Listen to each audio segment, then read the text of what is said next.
আসসালামু আলাইকুম everyone, welcome back to my channel. আজকে আমি আপনাদের তৈরি করে দেখাবো রেস্টুরেন্ট স্টাইলে গ্রিল চিকেন।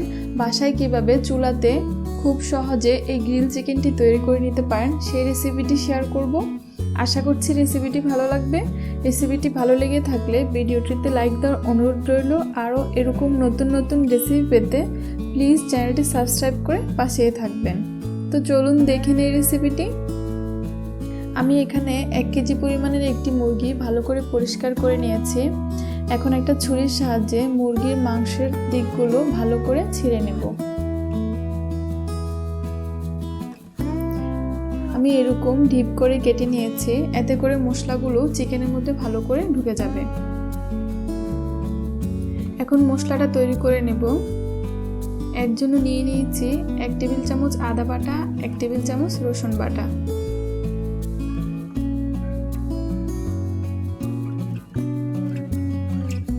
দিয়ে দিচ্ছি স্বাদ মতো লবণ,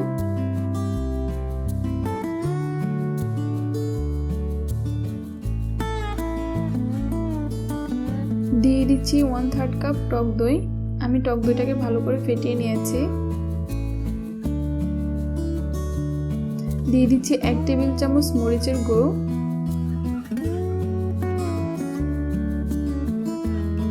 দিয়ে দিচ্ছি 1/2 চা চামচ জিরার গুঁড়ো, 1/2 চা চামচ ধনিয়া গুঁড়ো,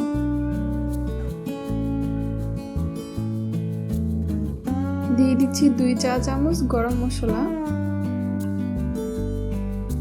দিয়ে দিচ্ছি 1 টেবিল চামচ সয়া সস,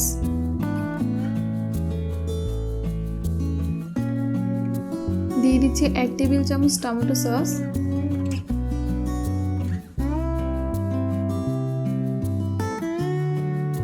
দিয়ে দিচ্ছি 1 টেবিল চামচ আচারের মশলা।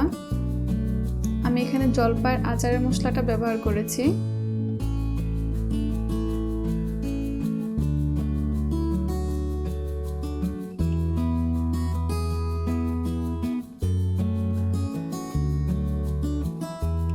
দিয়ে দিচ্ছি 1 চা চামচ অরেঞ্জ জেলি। আপনারা চাইলে এখানে অরেঞ্জ জ্যামও ব্যবহার করতে পারেন।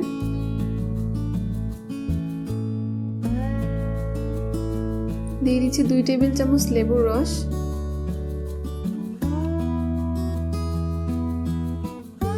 দিয়ে দিচ্ছি 1/4 চা চামচ অরেঞ্জ ফুড কালার। এখন সবগুলো মশলা ভালো করে একটা কাঁটা চামচ দিয়ে মিশিয়ে নেব। আমি এখানে 1/2 চা চামচ সাদা গোলমরিচের গুঁড়ো ব্যবহার করেছি। সরি, ক্যামেরাটা অফ হয়ে যাওয়াতে আমি ওই সিনটা দেখাতে পারিনি। এখন মশলাটা চিকেনের উপর দিয়ে দিচ্ছি। এখন এই মশলাটাকে চিকেনের মধ্যে হাত দিয়ে ভালো করে মিশিয়ে নেব। আর অবশ্য হাত দিয়ে ভালো করে চিকেনের সাথে মশলাটাকে মিশিয়ে নেবেন। আমি এখানে সয়া সস ব্যবহার করেছি, সে কারণে লবণটা আমি কিছুটা কম দিয়েছি।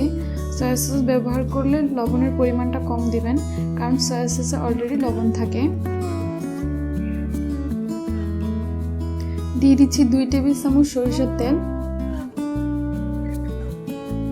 আর এখানে অবশ্যই চেষ্টা করবেন সরিষার তেলটা ব্যবহার করতে। এখন সরিষার তেলটা চিকেনের সাথে ভালো করে মিশিয়ে নেব। আমি এখন এটাকে 2 ঘন্টার জন্য ঢাকনা দিয়ে ম্যারিনেট করার জন্য রেখে দেব। আপনাদের হাতে বেশি সময় থাকলে আপনারা বেশি সময় ধরে ম্যারিনেট করতে পারেন।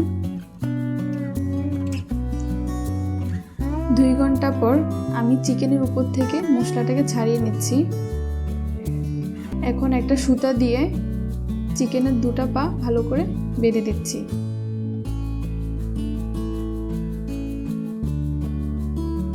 চেষ্টা করবেন চিকেনের উপর থেকে যতটুকু সম্ভব মশলাটা ছাড়িয়ে নিতে।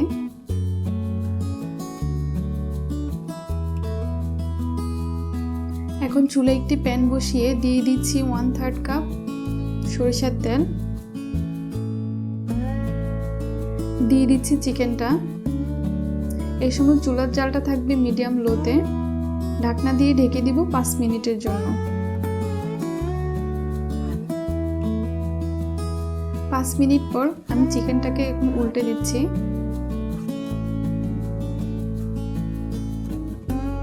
আবার ঢাকনা দিয়ে ঢেকে দিব 5 মিনিটের জন্য। 5 মিনিট পর আমি চিকেনটাকে আবার আরেক দিক উল্টিয়ে দিচ্ছি।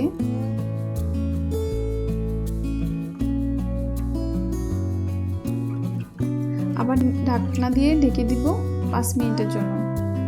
5 মিনিট পর আমি চিকেনের অন্য পাশটা আবার উল্টিয়ে দিচ্ছি।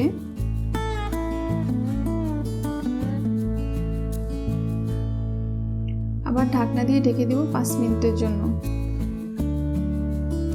5 মিনিট পর দেখুন চিকেন থেকে অনেকটা পানি বের হয়ে এসেছে। আমি চিকেনটাকে উল্টিয়ে আবার ঢাকনা দিয়ে ঢেকে দিব 5 মিনিটের জন্য। এই সময় চুলার জালটাকে মিডিয়াম করে দিয়েছি যাতে চিকেনের পানিটা শুকিয়ে যায়। 5 মিনিট পর দেখুন চিকেনের পানিটা শুকিয়ে গিয়েছে। এখন যে মশলাটা রয়ে গিয়েছে সেই মশলাটাকে আমি একটা ব্রাশের সাহায্যে চিকেনের উপর দিয়ে দিচ্ছি। এখন আমি কোনো ঢাকনা দিব না। এখন চিকেনের চারপাশটা আমি এরকম উল্টিয়ে পাল্টিয়ে ভেজে নেব।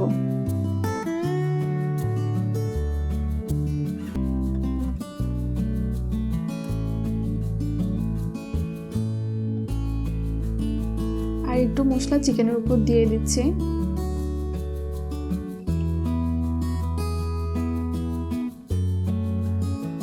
এখন চিকেনটাকে উল্টিয়ে পাল্টিয়ে চিকেনের উপরে কিছুটা পোড়া পোড়া দাগ লাগিয়ে নেব। এই সময় চিকেনটা সাবধানে নাড়বেন, কারণ চিকেনটা কুক হয়ে গিয়েছে, না হয় চিকেনটা ছিঁড়ে যাওয়ার সম্ভাবনা থাকে।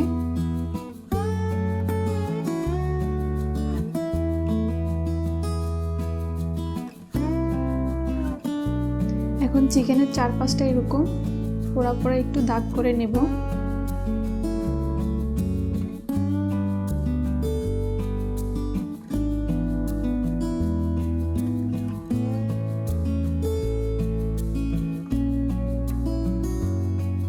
আমার চিকেনটা হয়ে গিয়েছে।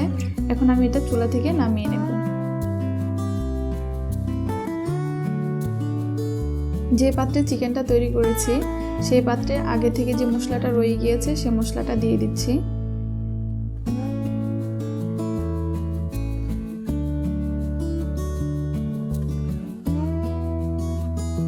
দিয়ে দিচ্ছি হাফ কাপ পানি। এখন পানিটা মশলার সাথে ভালো করে মিশিয়ে নিচ্ছি। এখন ঢাকনা দিয়ে ঢেকে দিব 5 মিনিটের জন্য, যাতে মশলাটা কুক হতে পারে আর মশলা থেকে যে কাঁচা গন্ধটা আছে সেই কাঁচা গন্ধটা চলে যায়। 5 মিনিট পর দেখুন মশলার যে কাঁচা গন্ধটা ছিল সেটা চলে গিয়েছে। এখন আমি অনবরত নেড়ে মশলাটাকে কষিয়ে নেব। যখন মশলা থেকে এরকম তেল উঠবে তখন অনবরত নেড়ে মশলাটাকে তৈরি করে নিতে হবে।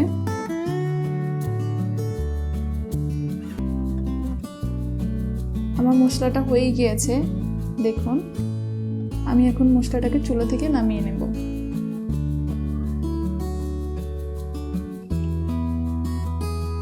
তৈরি হয়ে গেল মজাদার গ্রিল চিকেন। আমি আপনাদেরকে একটু ছেড়ে দেখাচ্ছি।